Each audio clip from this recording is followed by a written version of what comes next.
Stanley had left me numerous times to be with his childhood love. At our engagement banquet, once again, he intended to abandon me due to a phone call from that girl. I gently pleaded, holding his hand for the first time, asking him to stay until the ceremony concluded. The venue was packed with friends and family awaiting our appearance on stage. Stanley looked dashing in a spotless white suit, standing tall and handsome. However, his face showed no sign of the joy an engagement should bring. Instead, his brows were knitted in concern over another woman. Impatiently, Stanley loosened his tie and said, "My wife Tina is ill. I need to check on her. You know her health has always been fragile." His excuse was weak, yet it always seemed to work on him. I stubbornly clung to Stanley, unwilling to let go. But how could I retain someone who wanted to leave? "Please, be patient. I promise to make it up to you in the future," I insisted. He firmly shook my hand and walked away, just as he had countless times before, using future promises to dismiss me. Little did he know, our future was no longer together. I lost my memory at the engagement banquet while chasing after Stanley, the groom who had fled. A speeding car struck me, and although I remember everyone except him, I found myself wrapped tightly, resembling a mummy. The doctor informed me that I had several abrasions, but thankfully none were serious. My parents stood beside me, tears streaming down their faces. "Stanley is truly irresponsible. How could he abandon the wedding like that?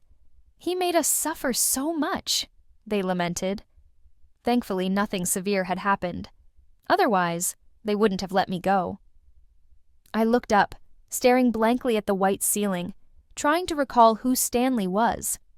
Before I could make sense of it, my parents' close friends, Uncle Smith and Aunt Smith, entered the room. Aunt Smith began crying, blaming herself for not properly raising her son, which led to Stanley running away from the wedding. Uncle Smith held my hand, saying, "Don't worry, I'll talk to Stanley and help you vent your frustration." "Stanley," they all repeated, insisting he was the reason for my current state. But who was he? Why couldn't I remember anything about him? As I remained silent and expressionless, my parents grew increasingly anxious, asking if I was in pain or needed anything. Aunt Smith and the others kept cursing Stanley. I looked at Aunt Smith, who was relentlessly berating, and asked, "Who is this Stanley you're talking about?" My question stunned everyone in the room. My mother, terrified, called the doctor again for a brain scan. The final diagnosis was temporary amnesia caused by brain damage from the accident. Hearing this, I wondered why I remembered everyone else except Stanley. Perhaps it was because he wasn't important to me anymore. On the second day of my hospitalization, Stanley appeared, brought by the remorseful Uncle and Aunt Smith to give us some space. My parents and Aunt Smith left willingly, and Stanley walked in reluctantly. Seeing me injured in the hospital bed, his brows furrowed with impatience, and a mocking smile played on his lips. "Gil, what trick are you playing now? Trying to deceive me into staying?" Not only did he look ghostly, but he also pretended to have amnesia. "You and my parents, really?" I looked up at him. Despite his charming, movie star-like appearance, his words were anything but pleasant. He sneered, "You're acting like a melodramatic actress. No wonder Tina says you're the most scheming person behind everyone's back. I didn't believe it before, but now I see clearly. Did you know Tina is also in the hospital? She had a heart attack from worrying about your accident. She's in the ICU now, and her condition is worse than yours. She needs my care more than you do." It was clear that Tina was more important to Stanley than I was. That's perfect, I thought. If he didn't care about me, how could I forget him? Then go take care of her, I suggested, but Stanley seemed not to hear me. "What did you say?" he asked. I said, "Since you're so concerned about her, go take care of her," I replied. "My parents are here. There's no need for anyone else's help." Even if he wanted to care for me, I wouldn't accept it. Who would let a stranger take care of them willingly? "You've changed," Stanley sneered. "I'm tired of your constant complaints. It's okay to be angry, but repeating it endlessly is too much." I didn't understand his meaning. How could someone I barely remembered suddenly mean so much? Seeing my silence, Stanley's expression softened. He sat on my bed, trying to hold my hand. The moment our skin touched, I recoiled as if shocked by electricity. His touch was unbearably uncomfortable. "What are you doing? Don't touch me!" Stanley's face darkened. "Gil, I've been showing you respect, and now you won't even let me touch your hand. The next step is calling off the wedding." I stared at Stanley, confused. According to my parents, we never officially got engaged because Stanley left before the ceremony began. We never actually became engaged, so there was no need to break it off. I had completely forgotten him and saw him as a stranger. Stanley's demeanor became even more unpleasant after my comments. He looked deeply into my eyes, trying to detect any signs of deceit, but I genuinely didn't remember him and cared even less. "What can you possibly see?" I said confidently, meeting his gaze. Stanley gave up and sighed, admitting, "Darling, I know I was wrong. I shouldn't have ignored your feelings and left during the engagement banquet. I also know you're pretending to have amnesia to make me regret and feel sad. But what can I do? Tina has no one else but me. Her health is poor, and if she falls ill, who will take care of her? Do you want me to ignore someone's life for our engagement? If something serious happens, involving a life between us, can we still be happy in the future?" Listening to Stanley's resolute words, I found them laughable. Although I didn't remember him or what happened between us, I despised him deeply. He seemed to manipulate situations to his advantage. What's this about fearing the engagement ceremony might endanger someone's life? Is he a doctor? If he leaves, will Tina's illness disappear? Can't he call for emergency help? Is he more effective than an ambulance? Stanley didn't notice my change in emotions and thought he had convinced me. He continued, "Darling, I know you're not selfish. You'll forgive me this time. Once you recover, we'll have another, even grander engagement ceremony." His words made me feel sick. Another engagement ceremony? How sure was he that I would agree? I shook my head. No, not happening. I don't want to continue entangling myself with a man whose mind is so clouded. Stanley froze. "What did you say?" I stared at him, each word deliberate. "No, I don't know you, and I don't want to continue our engagement." Stanley's face darkened further as he stood up, disappointed. "Gil, I always thought you were an open-minded girl, which is why I chose to be with you wholeheartedly. But I didn't expect you to be so jealous and bitter. What's your grudge against Tina? She's been sick since childhood, and I need to care for her. You knew this from the start of our relationship, didn't you?" Damn, he had this attitude from the beginning. Why did I tolerate it? If my hand wasn't hurting, I might have slapped my past foolish self. Stanley continued, "Whether you're pretending to have amnesia or using the accident as a ploy, I can't ignore Tina no matter what. I'm leaving now. Tina could have an emergency at any moment. Think things through and stop being stubborn. I'll come back to find you." With that, Stanley turned and left. I heard Stanley's parents and him engage in another heated argument at the door. Aunt Smith and the others wanted Stanley to care for me, but he insisted on looking after Tina. I pulled the blanket over myself and hid inside. I couldn't stand the bothersome noises outside, especially since my leg was aching. All I wanted was to visit Aunt Smith and the others, letting Stanley look after Tina if he chose to. I didn't require his assistance. The mere idea of a stranger taking care of me made me uneasy. One day, I dozed off, and when I awoke, my mother was watching me with concern. Seeing my lethargic state, she sighed and said, "I'm not sure what's happened to Stanley this time. He's become like this."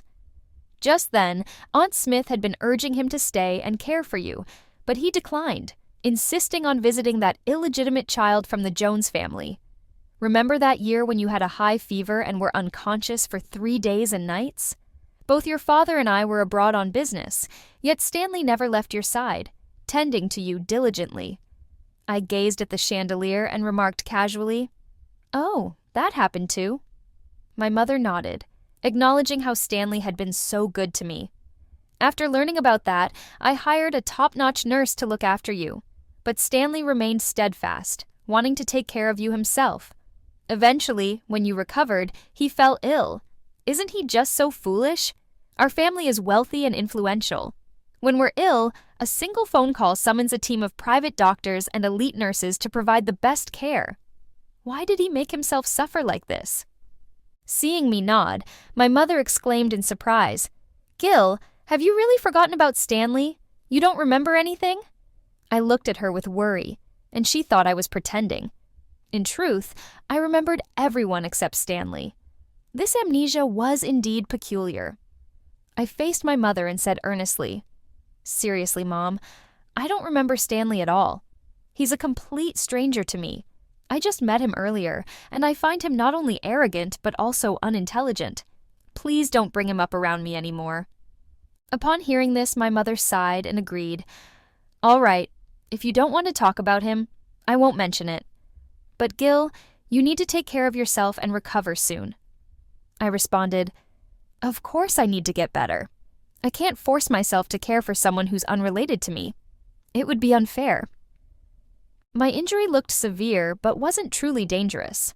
After 4 days in the hospital, the doctor discharged me. On that day, I unexpectedly encountered Stanley and Tina there. I hadn't anticipated seeing them at the same hospital. Tina wore a patient gown and was being gently supported by Stanley, who seemed very attentive, almost dependent on him. It was odd no matter how I viewed it. When they noticed me, both showed a brief moment of awkwardness.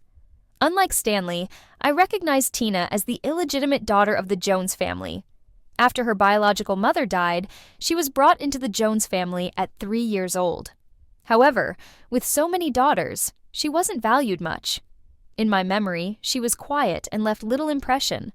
Reflecting on this, I realized I wasn't truly familiar with them, so there was no need for greetings. I began to walk past them, but as I took a few steps, a surprised voice called out from behind me, "Gil, how dare you ignore me?" I turned around, puzzled. "Are we close? Why should I acknowledge you?" Stanley was left speechless. Frustrated by my response, he clenched his teeth and glared fiercely at me, making me seem like the unfeeling woman in this scenario. Stanley opened his mouth to speak, but suddenly Tina started coughing violently. Stanley immediately became anxious and rushed to her side, showing an indescribable tenderness. Observing their harmonious interaction, I realized they no longer had time for me. I lifted my foot to leave, but a voice stopped me. It was Tina. "Gil, I'm sorry," Tina said, clutching her chest. "I know it's because of my weak condition that you and Stanley haven't gotten engaged, but besides Stanley, I have no other friends. Please don't blame Stanley. If you need to blame someone, blame me. I'm truly despicable. If you want to hit or scold me, go ahead, but don't take Stanley away from me. He's my only friend. If he ignores me, I don't know how I'll survive." As Tina grew up, her life in the Jones family became increasingly difficult, which explained why she clung to Stanley, the Smith family heir. I opened my mouth to reassure her. "I won't take Stanley away from you, and I wish them a lifetime of happiness together." But before I could finish, Stanley intervened. "Tina, no one can take me away from you," he said, then looked at me with a warning. "Not even you, Gil." Hearing this, Tina's expression brightened, showing a hint of triumph as she glanced at me. But what was there to celebrate or provoke? I barely remembered Stanley or what he did. Meeting Tina's gaze directly, I paused for a moment. "Since we're friends, it's natural to support each other. Don't worry, I won't interfere with you and Stanley. You need to rest, so let him take care of you." Tina's face lit up with joy as she looked at Stanley happily, but Stanley himself didn't seem as pleased. He bit his lip, frustration evident in his expression as he stared at me, seemingly angry at my generosity. Wasn't his wish for me to stop caring anymore? As Stanley's demeanor worsened, Tina said with a touch of grievance, "Gil, I knew you were still blaming me and saying hurtful things. Please, can you forgive me?" Her words made Stanley realize something. He looked at me as if he saw through me and said, "Gil, you've gone too far. No matter how jealous or resentful you are, there's a limit. Don't you realize that Tina is a patient and can't handle more stress? Please leave us alone." After saying that, Stanley supported Tina and walked away. Watching them leave, I couldn't help but find it amusing. It was Stanley who didn't want me to leave just moments before, and now he wanted me to go. But Stanley, I'm not a dog that you can call after running behind you, I thought to myself as I left, determined never to see him again. During my recovery at home, I had a great time. I indulged in endless snacks and watched countless variety shows and movies. When boredom struck, I played some online games. Once my health improved slightly, my parents arranged for me to go abroad for further treatment. I chose an island nation to enjoy the sunshine and beaches. Even after my skin turned a bronze tan, I still felt restless, so I eventually returned home filled with lingering joy. Upon my arrival, my parents had prepared a special welcoming feast. Aunt and Uncle Smith were also there, apologizing and expressing their regrets. I understood their intentions. Over the years, our family had supported many of the Smith family's projects. They feared I might become angry with Stanley, which could strain the financial ties between our families. However, I don't mix personal issues with business, and I don't even remember who Stanley is. How could I be upset with someone I don't recall? Raising my glass, I assured Uncle Smith, there won't be any problems with the cooperation between our families. Uncle Smith looked relieved. What about Stanley? You haven't contacted him during this time. I explained, I can tell he regrets it now, but can you give him another chance? He regrets it. Uncle Smith shook his head. No, just a moment ago I saw Stanley and Tina's social media post where he was making porridge for her. Seeing him cook almost moved me. I smiled and said, as you know, I have amnesia and have forgotten who Stanley is. You don't need to mention him to me anymore. After speaking, Uncle Smith's face turned pale and defeated. I understand, Gil. It's Stanley's own misfortune. He doesn't deserve you. After the welcoming feast, I thought I would never interact with Stanley again. However, that very night I received a call from him. Gil, I gave you a month of cold treatment to reflect, but how can you still act like this? What did you mean by what you said to my parents today?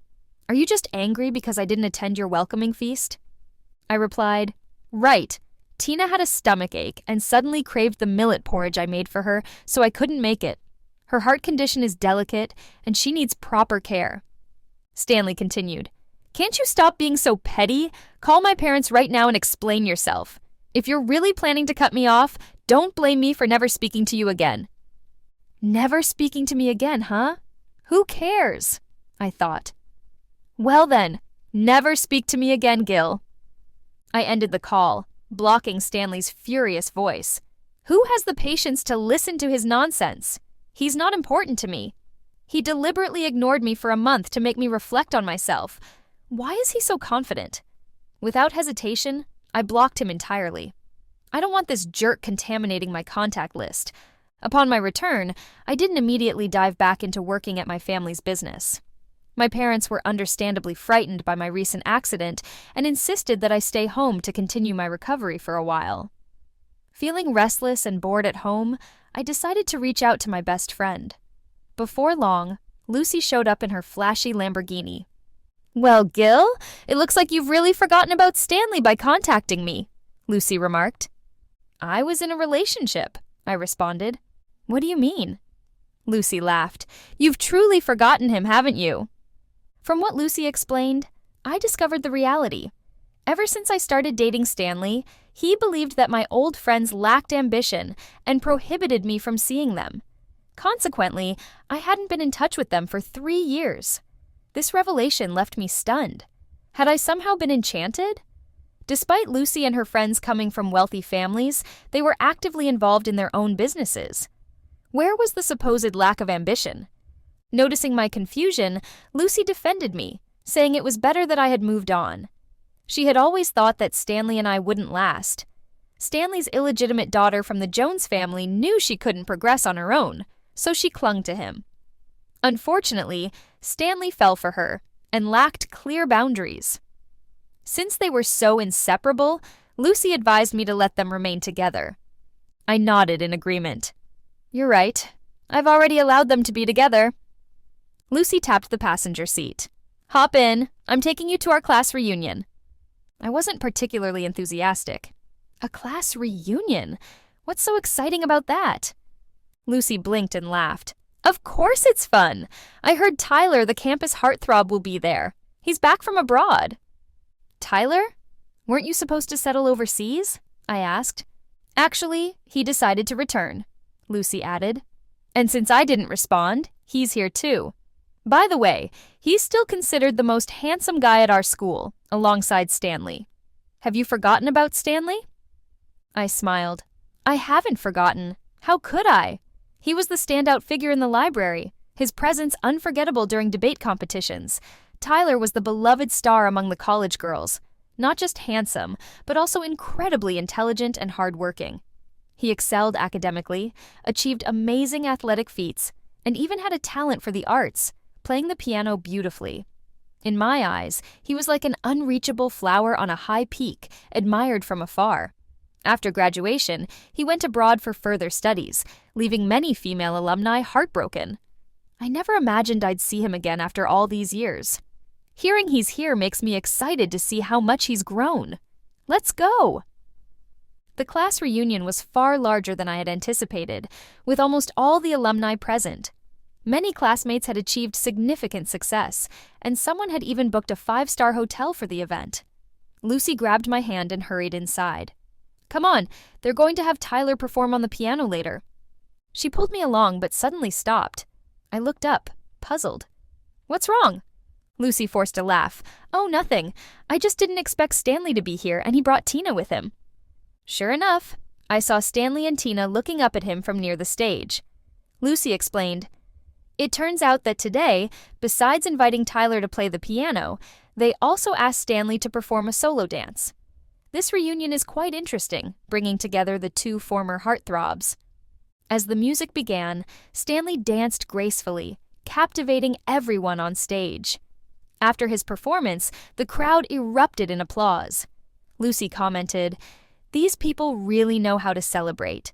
They specifically invited Stanley to open with a dance, which has really energized the atmosphere. Stanley's performance wasn't bad, I admitted. He just has questionable taste. After his solo dance, Lucy and I searched for Tyler but couldn't locate him. We decided to find a table to sit down and have dinner. However, before we could, we bumped into Stanley and Tina, who were following closely behind him. Stanley noticed me, his eyes lighting up. Gil, are you here to find me? I knew you couldn't forget about me, he replied. Tina stood behind Stanley, giving me a guarded look. I felt extremely bored. Why are these people so self-absorbed? I thought to myself, turning my head away coldly. I don't know you, so why would I come to see you? Actually, I came to see him. I pointed towards Tyler on stage, his slender fingers dancing over the piano keys as beautiful music filled the room. After 5 years, I saw Tyler again. He was as wonderful, elegant, and noble as I had imagined. Gil, why are you still being stubborn with me? You don't even know Tyler well enough to use him as an excuse to confront me, Stanley said, biting his lip and looking at me with resentment. I'm not being stubborn, I replied. Stanley, we really don't know each other, and I hope you won't bother me anymore. Lucy interjected. Exactly. Stop clinging to my best friend. You're not even acquainted with her. Stanley's expression darkened. Gil, are you really going to embarrass me like this? I was wrong about the engagement banquet, and I've already apologized. Why do you keep holding on to it? Tina stepped forward, taking Stanley's hand and standing protectively in front of him. If you want to blame someone, blame me. It was my mistake for getting in your way and making you the villain. You can punish me however you want, but please stop harassing Stanley. I couldn't take it anymore. I've already told you, I haven't been bothering him because I don't even know him. You two can do whatever you want, just don't come near me and cause trouble. My words clearly upset Stanley. Fine. Great, Gil. You're really something. If you don't know me, then you don't know me. I don't know you either. It's better if you never seek me out again, so I won't have to look down on you. With that, he grabbed Tina's hand and walked away. Lucy watched them go, clicking her tongue in disbelief. Stanley probably thought you were just having a disagreement, Gil. Maybe he never believed you truly forgot about him. I glanced at Tyler, who was shining in the crowd, and shrugged. Who cares? Who would want to deal with him? Let him think whatever he wants. He has nothing to do with me anymore. The class reunion felt like a mere formality. After Tyler finished his performance, the event lost its appeal for me. As an elite, Tyler was surrounded by many people. Lucy nudged me and asked if I wanted to go over and say hello. I shook my head.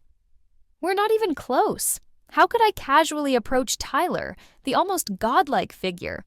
I'm just an outsider admiring him from afar. Speaking to him or trying to connect was something I never dared to imagine. Lucy understood and went off to mingle with familiar classmates. I sat quietly in a corner, sipping my wine. Nearby, Stanley sat with Tina, seemingly intent on putting on a show for me. His cheerful laughter reached my ears once more, and I felt the urge to leave. Maybe I shouldn't have come today. It was too dull. As I was about to get up, a pleasant voice spoke from above. "May I sit here?" The voice sounded somewhat familiar. I looked up to see Tyler smiling down at me. His usually cold demeanor softened. In that moment, I was at a loss for words. I hadn't expected Tyler to approach me and start a conversation. "Gil, why didn't you come over to say hello earlier? Did you forget about me?" he asked. I quickly shook my head. Who could forget the name of someone as remarkable as Tyler? I just didn't realize you knew my name. Tyler smiled gracefully. "Of course I know you, Gil. We were both in the economics department and often saw each other at the library." I remembered seeing Tyler frequently at the library back then. "Yes, I did see you often. You always sat not too far from me, but you seemed so distant. I never dared to say hello." "I noticed you enjoyed reading novels, especially detective stories like those by Edgar Allan Poe. Have you become a Sherlock Holmes now?" Tyler teased, bringing back memories of my teenage years. It was true that I loved reading various detective novels and analyzing the complexities of the cases. I thought it was just a hobby, but it turned out he had noticed me without me realizing. I felt our distance close significantly. He was no longer the untouchable figure, but a handsome prince sitting beside me in the library. Although I didn't particularly enjoy going to the library, Tyler's persistence motivated me.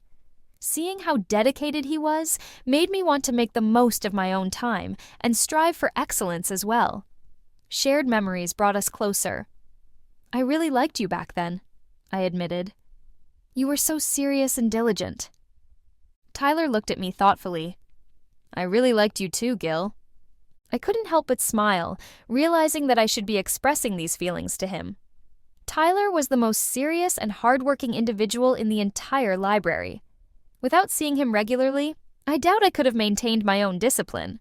I thought to myself, "You're so remarkable, yet you continue to push yourself."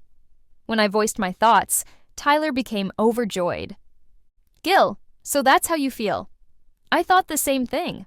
I saw you coming in every day and couldn't afford to slack off either.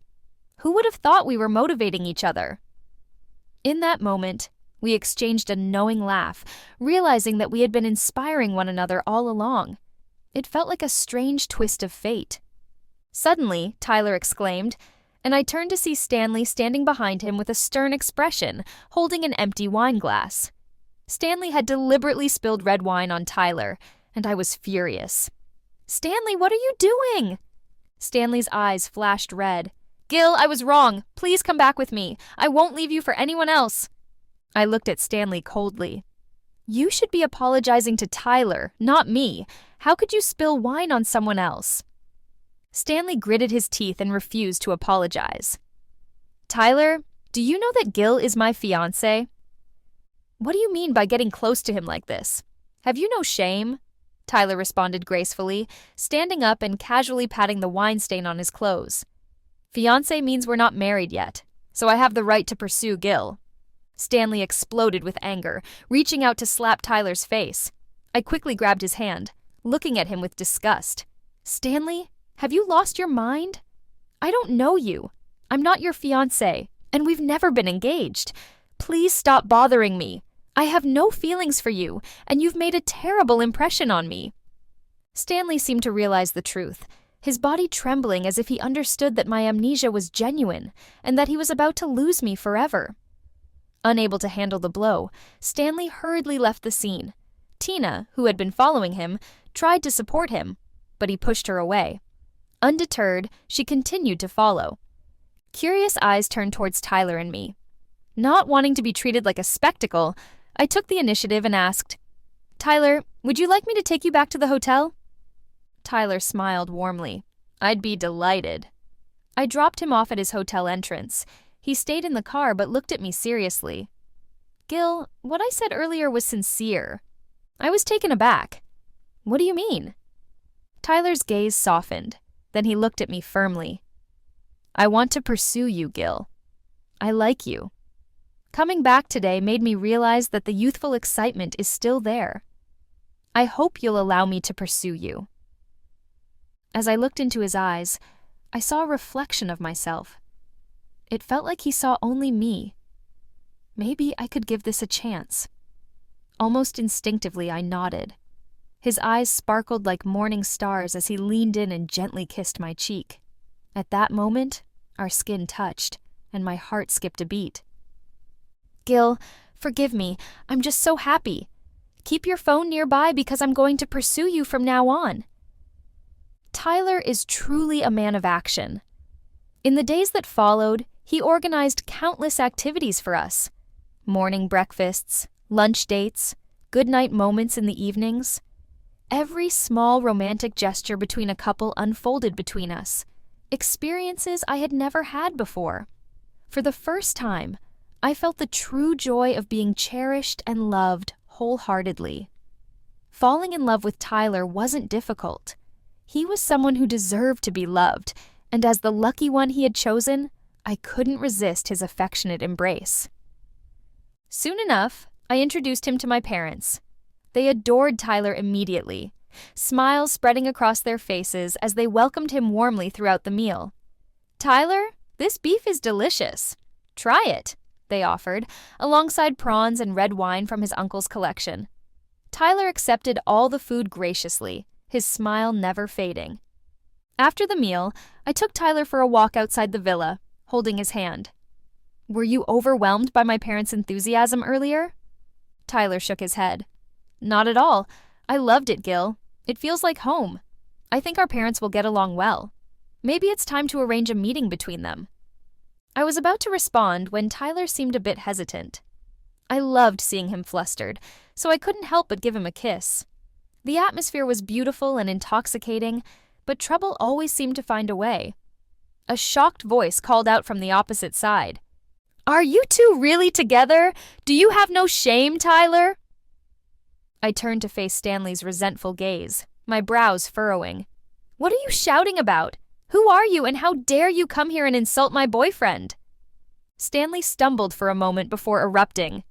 "I'm your fiancé, Stanley. How can you forget about me? How can you let any man come between us?" I scoffed. "Who says I can't forget about you, Stanley? I warn you, don't disturb my life anymore. Besides, Tyler isn't just any man. He's my beloved." I held Tyler's hand tightly, as if holding the world. Stanley suddenly laughed maliciously, staring intently at our joined hands. "Very well, Gil. You're certainly something else. I hope you never remember me and have no regrets." I smiled calmly. "Of course, I won't have any regrets. Tyler and I are getting engaged next month. If you don't mind, you're welcome to attend." Stanley's face paled instantly, and he spoke with determination. "Congratulations in advance to both of you. But I might not be able to attend because I'm also getting engaged to Tina." "Oh well, congratulations to you too," I replied. Stanley seemed stung by my words, stumbled for a moment, and then walked away. I wasn't lying. I truly wanted to build a family with Tyler. On a beautiful sunny day, we made our engagement official. Tyler's parents returned from overseas as he had mentioned, and both sets of parents got along splendidly, just as he had predicted. During the engagement ceremony, Tyler approached me in a pristine white suit. We exchanged our vows, and he held my hand tightly, never wanting to let go. During the ceremony, I noticed Stanley's parents watching curiously. I asked Lucy beside me, "Didn't Stanley say he was getting engaged today too? Why aren't his parents here?" Lucy scoffed. Stanley is out of his mind. I don't know what he sees in that woman. What can she do besides pretending to be sick all the time? She's just a discarded child from the Jones family. Stanley insisted on marrying her, and now the Smith family has kicked him out. Well, the Smith family has more than just him.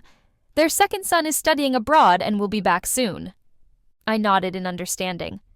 So that's how it is. It seems like everyone in the Smith family, except Stanley, has their lives together. Tina, that cunning and calculating woman, is definitely not a good choice for a daughter-in-law. I really don't understand how such a good family like the Smiths could raise someone as foolish as Stanley. But those things aren't my concern.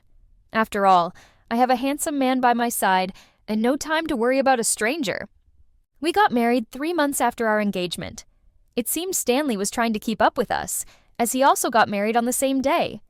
Lucy informed me of all this, but I didn't pay much attention after our wedding. We went on a month-long vacation in the Maldives. Once our vacation ended, Tyler and I went abroad again. Tyler excelled in his job, and after discussing with both our families, we decided to open a branch of our company overseas to attract foreign business. As a result, we have been living abroad ever since. 3 years later, upon returning to our home country, we held our adorable little girl in our arms. Lucy rushed over immediately. "Let me see my niece." "She's so adorable," Lucy exclaimed, giving her a big golden ingot as a gift. Tacky, but heartfelt. When Tyler took our child to play, Lucy leaned in close and whispered mysteriously, "You know what? Stanley and Tina got divorced." I was surprised and asked, "Did Tina agree to divorce him?" Lucy chuckled. That woman is incredibly materialistic. She always thought the Smith family kicking Stanley out was just a joke, and that once they cooled down, they would let him back in. But they were serious. Stanley lost all his rights in the company. His shares were canceled, and he couldn't even access a single penny. He had to work to cover his living expenses. Tina only held on for a year before she couldn't take it anymore and initiated the divorce. During the divorce, Stanley almost went crazy, saying he lost Gil to Tina. How could she not want him? But Tina said that if it weren't for her being the Smith family's eldest son's wife, she wouldn't even bother with him. "He's nothing," she said. I laughed. "That's her true nature." Lucy nodded. "Yes, that woman has always been so materialistic. It's just that Stanley is too foolish to see through it. Mrs. Jones is such a ruthless woman, yet she couldn't even manage to get rid of her. Stanley is just too naive." "What happened to Stanley after the divorce?" I asked curiously. Lucy shook her head. "Stanley's heart was truly broken. On the day they finalized the divorce papers, he drove his car and crashed into Tina. I gasped, 'Did she die?' No, fortunately she didn't, but she was left disabled, both legs paralyzed." "That is tragic," I said. "She wanted to climb the social ladder but failed and ended up like this." "And what about Stanley?" Lucy clicked her tongue. "He intentionally harmed her and was driving under the influence. He's definitely done for, charged with intentional injury and DUI, sentenced to 10 years in prison. The Smith family was so angry they said they would disown him. It's truly disgraceful. He was such a shining person back then, one of our college heartthrobs. How did he end up like this? I can't understand. After all, I don't know him well. He's just a strange stranger. Maybe it was his own choice." At night, after soothing our sweet daughter to sleep, I turned over and nestled myself in Tyler's embrace. Tyler seemed a bit uncomfortable. "Don't our daughter need you right now?" I laughed. "I absolutely adore your shy demeanor. It's just a hug, nothing more." Tyler laughed as well. "What did you and Lucy talk about during the day?" I snuggled closer. "I told her that having you is wonderful. Choosing you was the best decision I've ever made." "Yes," Tyler replied softly. "I can't imagine how much misfortune I would have encountered in this lifetime if I had chosen someone else. Fortunately, I chose you." Tyler hugged me back and whispered, "Wife, I feel the same way."